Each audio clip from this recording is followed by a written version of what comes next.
Akajana مثلا ممکن است من درآمدم نتابعین و در طول ویدیو کردم بینن ویدیوی مرا اینا تماشا کنید. از شما خواهش میکنم یاردم کنید دستگیر کنید بچه کی مرا.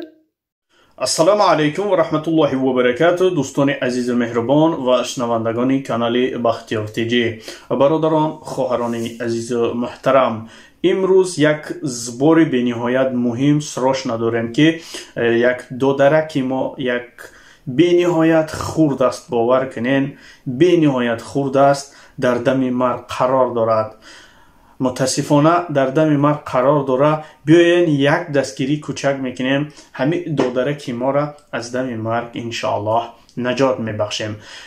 بسیار نه گیده تا یک 35 هزار روبله مبلغ در کره برادران عزیز محترم، همین 35 هزار روبله مبلغ جمع شوه. زبور جوش دا محکم میکنیم انشاءالله. السلام علیکم و رحمت الله و برکاته. از شما خواهش میکنم التماس میکنم اکا جان اپا جان بمی اکا یکونه بچه من یاردم کنید دستگیری کنید، یاردم کنید بچه من سلامتیش سوز شوه. سوز نه سلامتیش تینه بردم رنیمت سوزی خوابش کردم ورزش نیست. رنیمت سوزی تراوردنش ای دهانش خواب آمد ای بینیش خون آمد گرفتم بردم. همه چیزش دکازت سو هست، همه چیزش هسته تو تیاگ نیست چه تو همه چیزش دکازت سو هست. نشون میتیم بینه نه اپا جانو اکا جانو از شما خواهش میکنم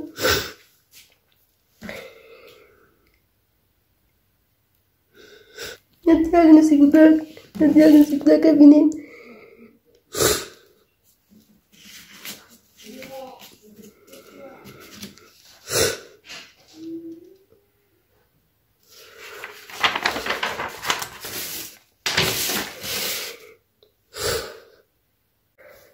akajana مثلا ممکن است من درآمدم نتابعین و در طول ویدیو کردم بینن ویدیوی مرا اینا تماشا کنید. از شما خواهش میکنم یاردم کنید دستگیر کنید بچه کی مرا. برادران عزیز و محترم، از همه شما احترامانه خواهش میکنم که همه ویدیو رو ماکسیمال نپدیلیت میکنیم. در حق این دودرچه یک کف دعای خیر میکنیم که تستر شفای عاجل نصیبش گرده و هر چیز زودتر این مبلغ جمع شوه و این دودرک خردسال ما را از بیمارخانه تستر و هر چیز زودتر جوابش دهند.